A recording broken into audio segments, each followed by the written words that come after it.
Demain matin, dans cette salle, ils seront 200 à plancher sur les sujets du bac. Pour l'ensemble de la France, ils sont 300 000, bac de techniciens compris.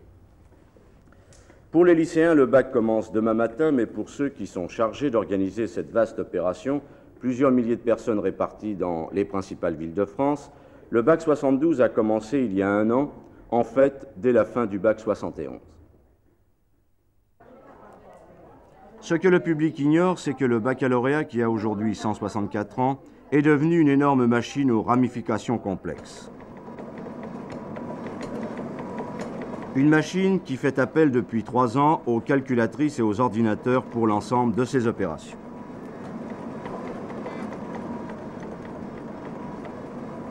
Ici, à la Maison des Examens, à Arcueil, on met en place l'infrastructure parisienne.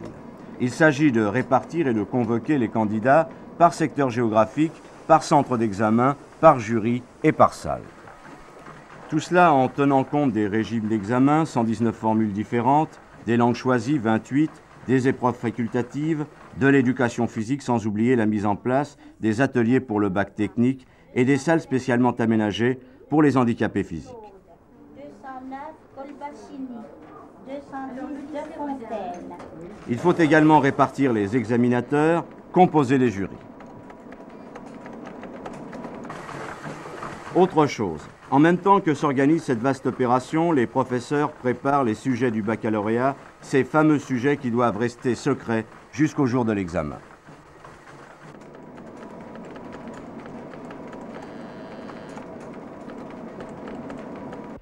Nous sommes ici devant le Saint des Saints.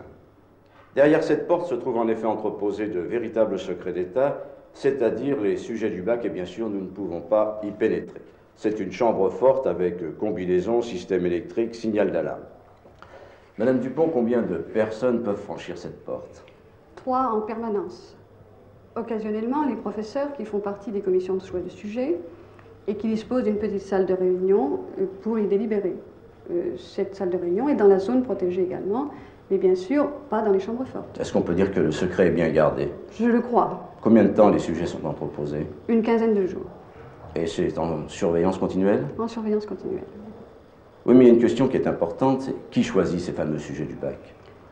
Eh bien, des professeurs de classe terminale qui sont accompagnés d'inspecteurs pédagogiques régionaux.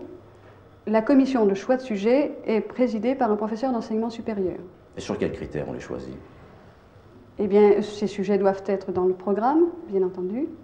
C'est le critère essentiel. Oui, parce que l'an dernier, dans les sujets de philosophie, par exemple, on entendait souvent parler de liberté. Est-ce que c'est une directive du ministère de l'Éducation nationale? Non, probablement une mode des professeurs, mais certainement aucune directive. Le ministère ne donne aucune directive de ce genre pour les sujets. Et il n'y a pas de fuite? Aucune, à ma connaissance.